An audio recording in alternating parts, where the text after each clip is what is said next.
Le gouvernement togolais veut améliorer la consommation de produits carnés en développant l'élevage. Des géniteurs introduits dans le cheptel, c'est la stratégie trouvée. Des géniteurs composés de moutons dialonqués à découvrir tout de suite dans ce journal. Et puis le concert dit de l'année a tenu ses promesses au stade municipal de Lomé hier.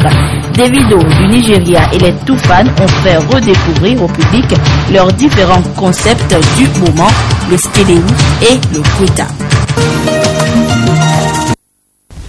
C'était les titres, Madame, Monsieur, bonsoir. La ministre de la Communication, de la Culture, des Arts et de la Formation civique était à Kouméa hier, samedi. Elle est allée entretenir la population de ce canton de la Kosa sur le rôle de la culture dans l'éducation civique et citoyenne. La ministre Kouméa Loanaté a saisi cette occasion pour offrir des kits scolaires aux meilleurs élèves du canton. Le compte rendu avec la correspondance de Nestor Mozo.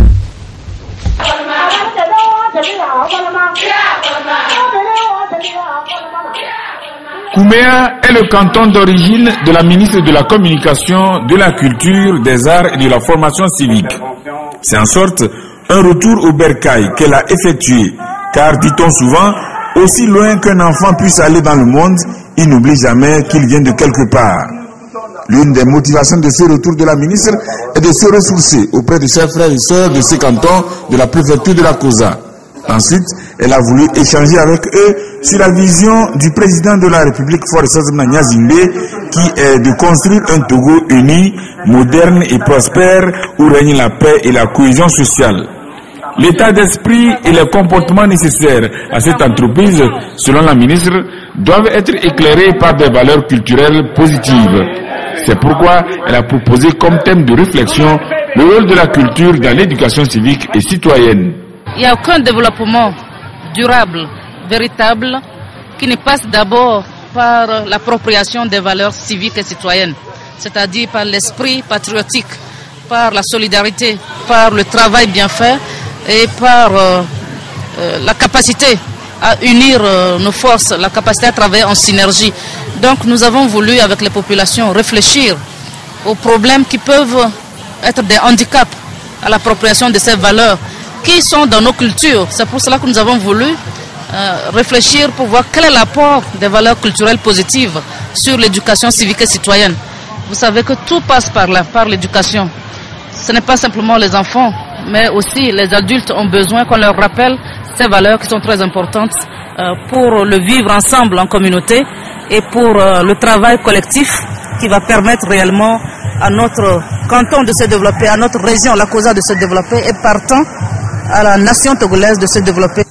La ministre Anaté n'est pas arrivée à Kouméa les mains vides. Elle a apporté avec elle des kits scolaires pour récompenser les meilleurs élèves aux différents examens. Au CPD, ils sont 27 à bénéficier de ces kits, au BPC 20, au bac 1 15 et au bac 2 10. Les 10, en plus des kits, ont reçu chacun une somme de 15 000 francs CFA. En plus de cela, la ministre a offert une photocopieuse, 6 ordinateurs et des cartons de papier RAM pour l'ouverture d'un centre informatique. Au cours de cette rencontre, il a été procédé à l'installation du nouveau CCD, Comité cantonal de développement de Kouméa.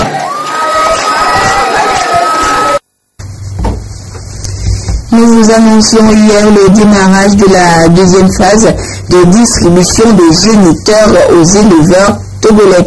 Ce projet du gouvernement veut permettre un réel essor du secteur élevage dans notre pays. Le mouton dialonqué est une race de petits ruminants que le projet d'appui au secteur agricole PASA introduit dans le cheptel villageois en tant que géniteur performant pour promouvoir l'augmentation de la productivité dans la filière. Quelles sont les spécificités et potentialités du mouton dialonqué ainsi que les conditions de son élevage? Les réponses avec Medina Bacha Salami. Ces ovaires et caprins sont de la race dialonqué. Le mouton dialonqué se démarque des autres par la longueur de ses poils et sa grande forme. On le retrouve souvent en Afrique de l'Ouest.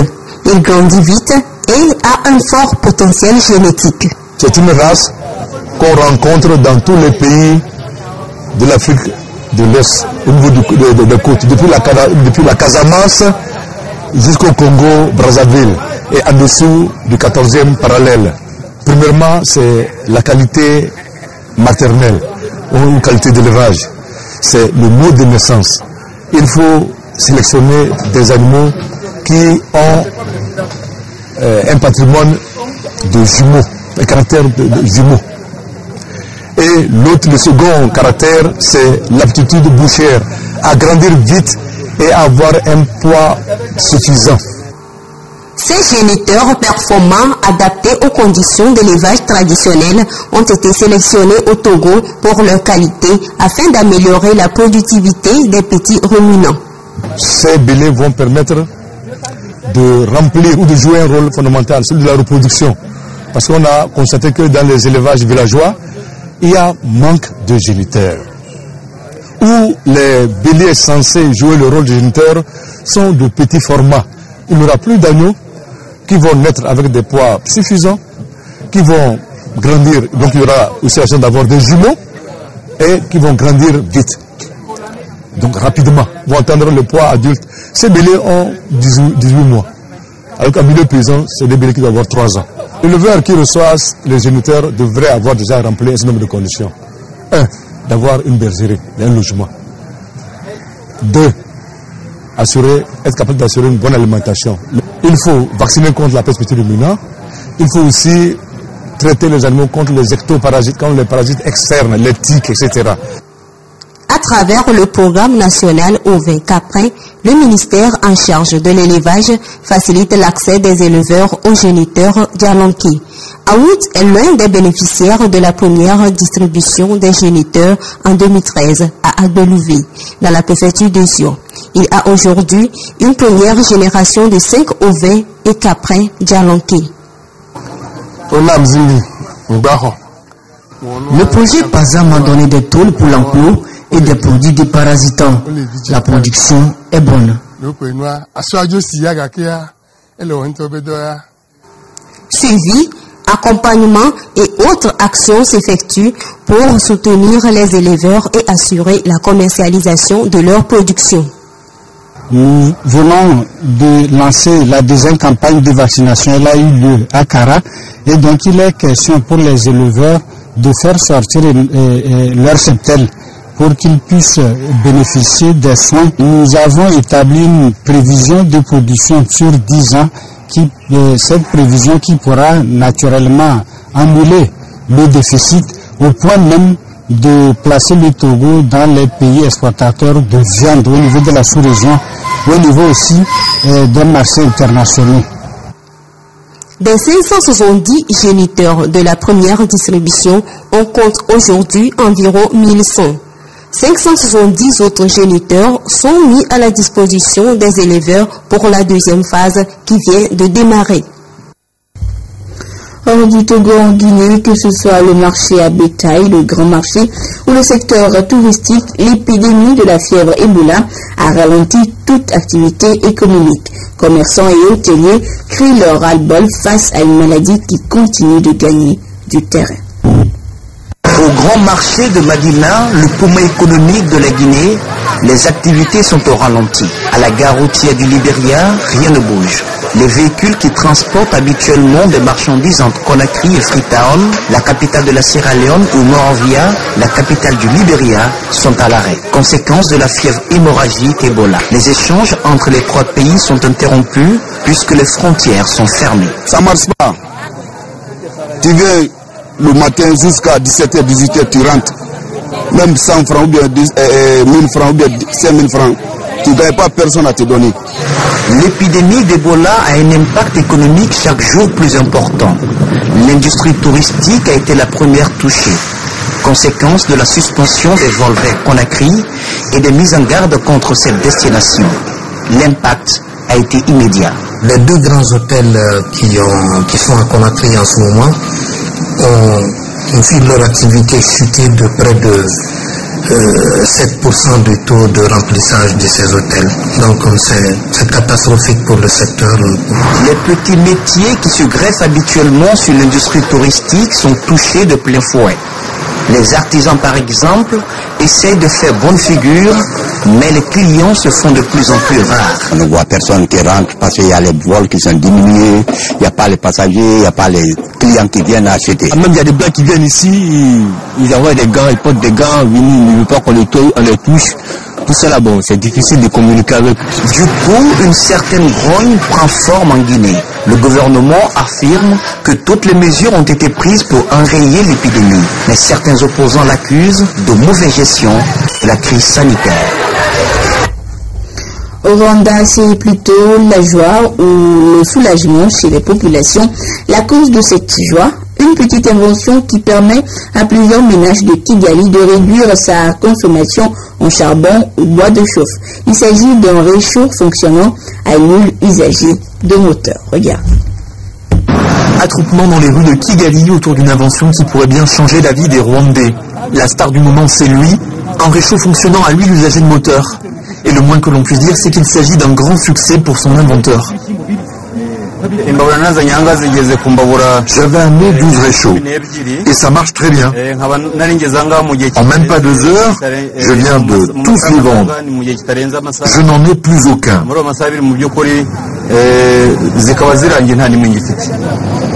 Au Rwanda, l'utilisation de charbon et des bois de chauffage est massive. Mais il coûte cher. Les clients voient là une solution pour réaliser des économies. On utilise 1,60 € d'huile de moteur contre 2 sacs de charbon, ce qui fait une très grande différence. Bahati Mitterrand emploie 4 personnes à temps plein et produit une dizaine de réchauds par jour qu'il vend un peu plus de 6 €. Une activité en plein essor selon l'inventeur qui affirme en vendre au moins 60 unités par semaine. S'il a fallu plusieurs années pour développer le réchaud, l'idée, elle, a germé d'un coup. Elle m'est venue un jour où j'étais en train de faire à manger. L'huile de palme avait beaucoup trop chauffé jusqu'à ce qu'elle s'enflamme. On aurait dit de l'huile de moteur.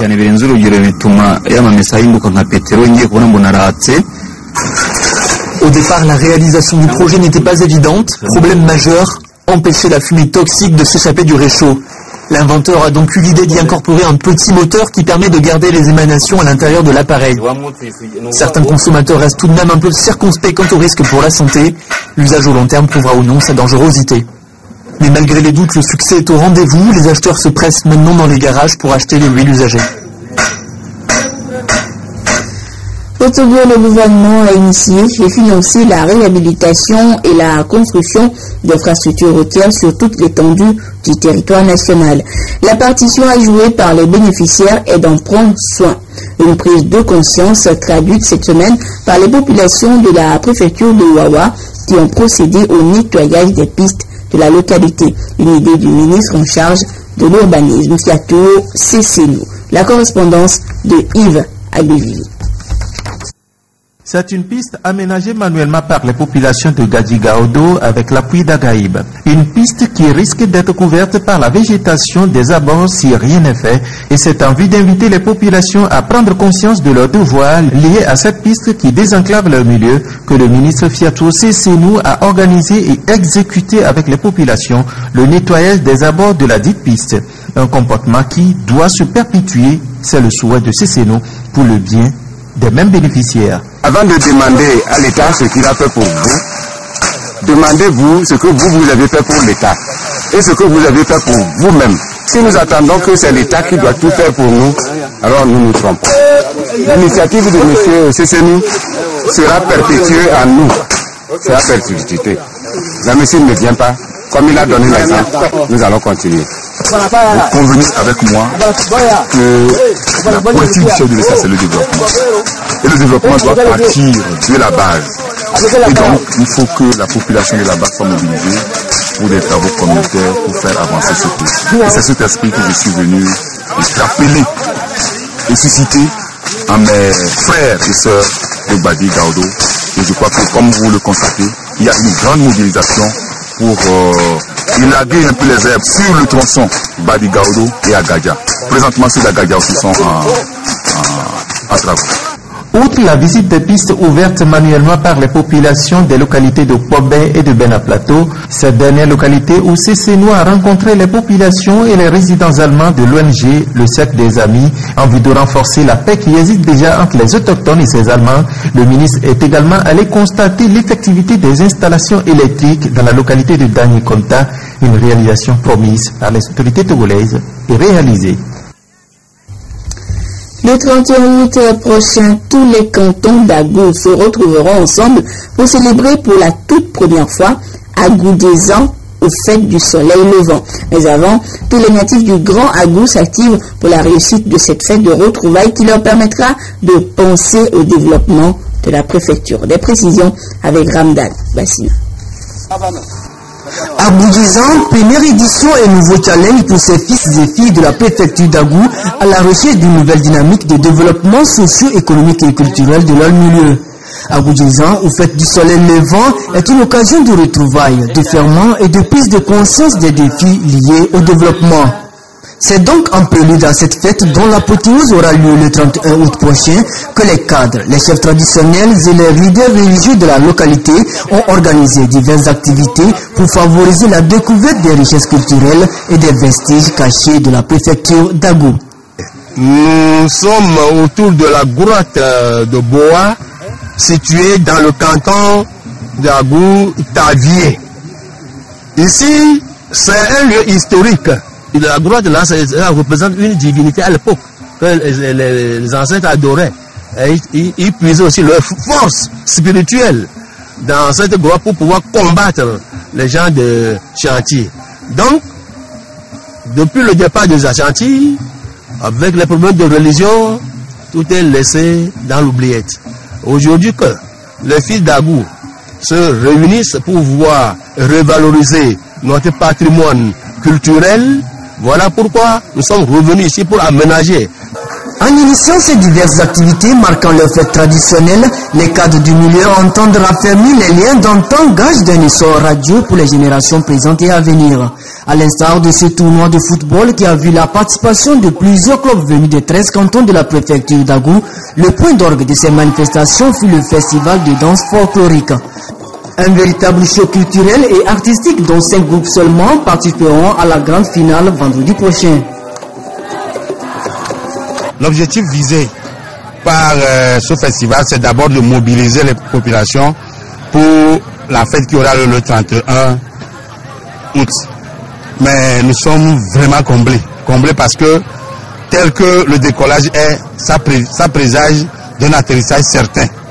Et je crois que cela cache en même temps. Et nous sommes fiers que les objectifs qui sont cachés derrière l'organisation de cette fête préfectorale seront atteints. Unis et solidaires pour le développement d'Agou, c'est le thème choisi pour la première édition d'Agou des ans. Que ce soit à l'église catholique de Tavier ou à la paroisse de Gadiépé, les fidèles ont prié pour la paix, la réconciliation et la solidarité entre les fils du Togo. Nous sommes en train de poursuivre les objectifs que nous avons fixés, et notamment la recherche de l'union pour tous les fils et filles d'Agou, la cohésion, la mobilisation, la fraternité. Vous savez, cette fête, c'est une fête culturelle, mais au-delà même de son aspect culturel, c'est la mobilisation de tous les fils, c'est l'union, la fraternité que nous recherchons.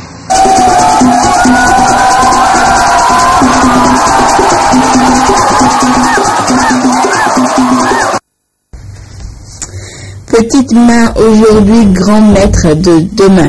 C'est le thème de l'exposition d'œuvres plastiques organisée hier à Lomé. Les auteurs, des enfants mordus du pinceau qui ont participé à un concours national. Et les 30 tableaux exposés sont ceux qui ont été sélectionnés par l'initiateur, l'association Art, Héritage, Culture. Augustin Kossi, Medina Bacha, Salam.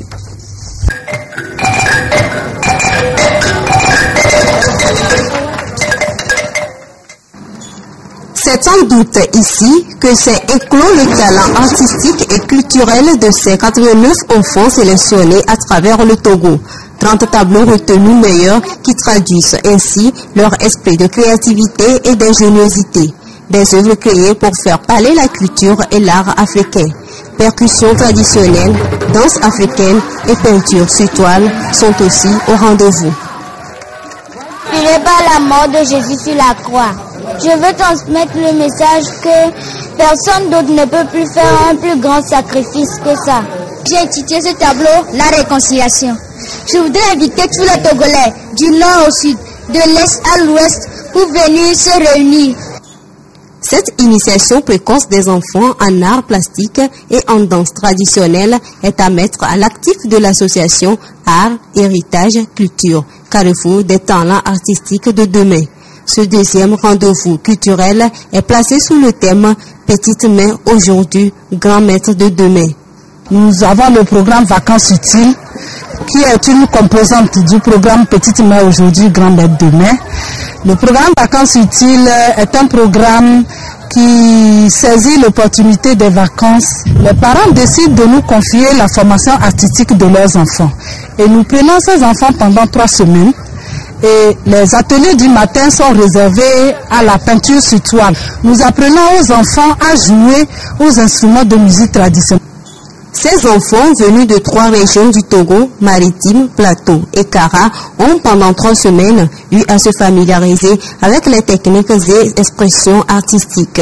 Cette exposition est couplée avec le lancement de la revue Kérédé Art qui publiera désormais leurs œuvres. Je vous emmène maintenant esquisser quelques pas de danse de tango avec des professionnels en la matière. Et oui, ils viennent de plusieurs pays et participent au championnat mondial de tango à Buenos Aires. Regardez. Le moindre détail compte. Du sourcil à la pointe du talon, les meilleurs danseurs de tango du monde accordent une attention particulière à leur allure et à leur mouvement. Dernière répétition dans les couloirs avant l'épreuve de danse de salon du championnat du monde de tango. Le championnat du monde, c'est une bonne raison de venir apprendre et vivre le tango à Buenos Aires et pour nous d'évoluer en tant que partenaire de danse. C'est ça notre véritable objectif.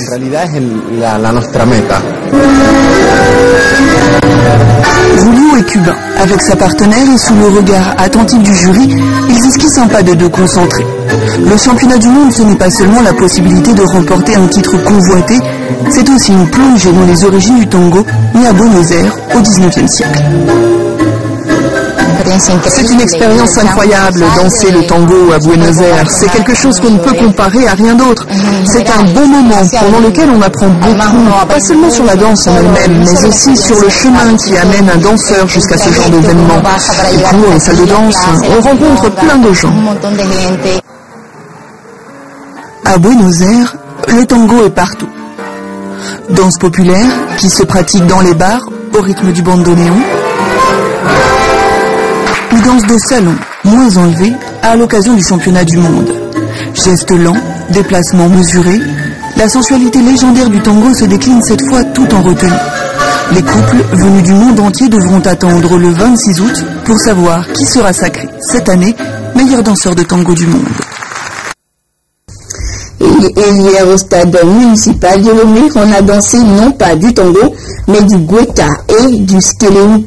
La star nigériane Davido et les meilleurs artistes francophones d'Afrique de l'Ouest, les Togolais Toufan, ont fait vibrer le public qui a pris d'assaut la pelouse et tout le stade municipal de Lomé. Retour sur le concert de la nuit avec Rachel Aokou et Esther Laké.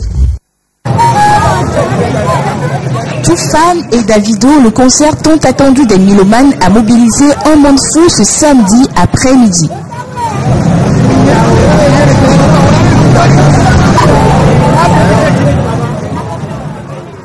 L'entrée de la télévision togolaise prise d'assaut par des spectateurs venus soutenir leur star, Toufan et Davido du Nigeria. Il est 16h40. Impatients, ils n'attendent qu'une seule chose, pouvoir enfin accéder au stade. J'étais là depuis 14h30. Je suis très impatiente de voir Davido et Toufan parce que je les adore tous les deux. Merci. On est là depuis 14h, mais la ligne est vraiment très longue. Quand même, je sais qu'il faudrait avoir une place là-bas aussi. J'aimerais voir Davido. Je vais danser aussi. L'heure passe et l'incertitude gagne les cœurs. Davido sera-t-il sur scène ou pas? La question était sur toutes les lèvres. Les nombreuses fans du concepteur du skeleu ne perdent pas espoir. Au même moment, à l'aéroport international Gnassingbé et Adema, Davido, sacré meilleur artiste des BET Awards, remplit les formalités pour rejoindre son public.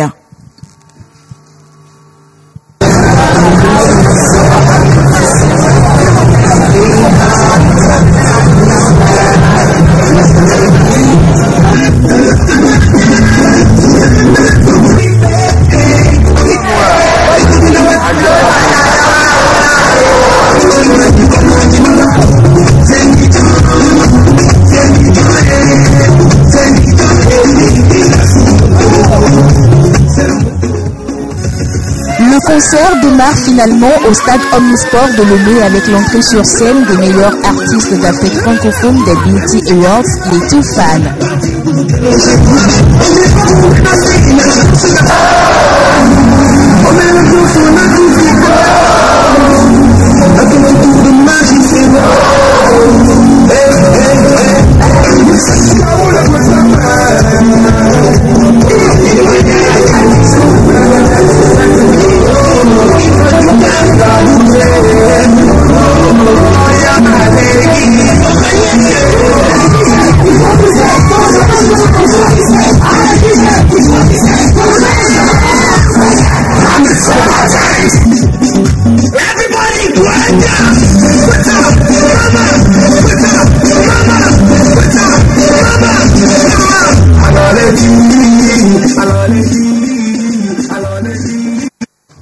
Quelle émotion dans le public des membres du gouvernement. Ils sont venus soutenir les stars du 228.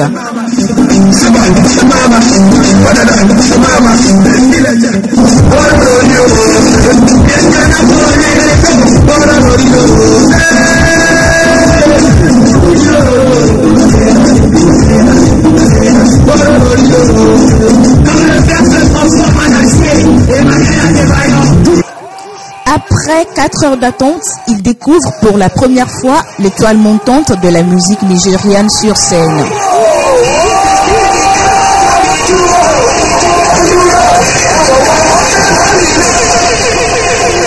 Déchaînés, les fans se sont vus récompenser toutes ces heures d'attente.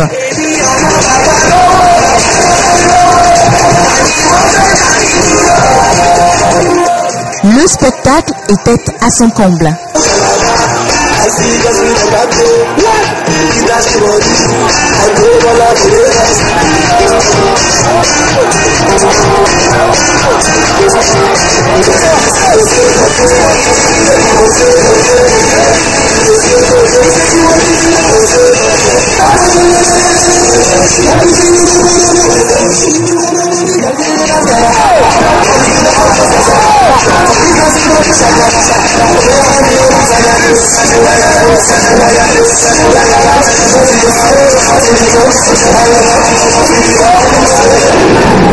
Davido, c'est la première fois qu'elle a venu au Togo. Mais ça vraiment beaucoup plus jeune. Mais franchement, ça a évolué comme plus cela. C'est bien, c'est magnifique, vraiment, la beauté de Davido. Depuis Londres, depuis Nigeria jusqu'à Lomé, à featuring avec les Toufan, les fils du vent. On a trop aimé ici. Hein. Avec les artistes Toufan, des vidéos, c'était super. Il n'y a rien à dire. C'était émouvant. Tout le monde criait. Il me donnait envie aussi de crier. Ça s'est très bien déroulé, c'était trop cool, c'est bien amusé. Alors, on remercie le président de nous avoir offert cette opportunité de rencontrer Davido, Toufan.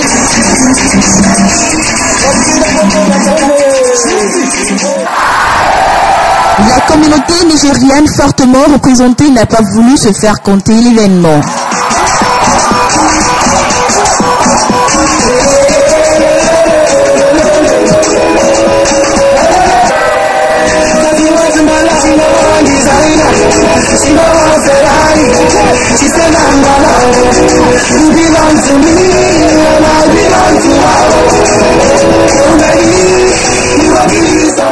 I'm very proud of you, Davido. Keep African flag going. Toufan, we love you too, man. I love you all. I love all Togo. I love everybody. Davido, I love you too much. Guys, Thank you very much. Yes. This is the best show we have ever seen in this country. Davido live in Togo. We love Davido.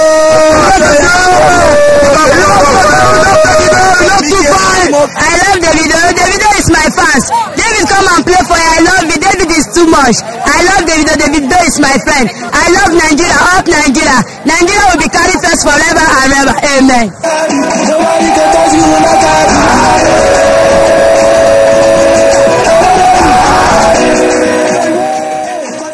Le spectacle a duré 3 heures d'horloge et a finalement laissé le public sur sa soif.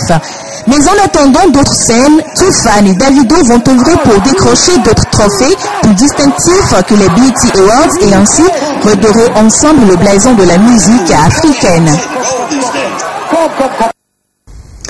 Et c'est sur cette ambiance chaude d'hier au stade municipal de Lomé que se referme ce journal. Merci à vous qui l'avez suivi où que vous soyez grâce à la télévision togolaise. Au revoir. Le gouvernement togolais veut améliorer la consommation de produits carnés en développant l'élevage.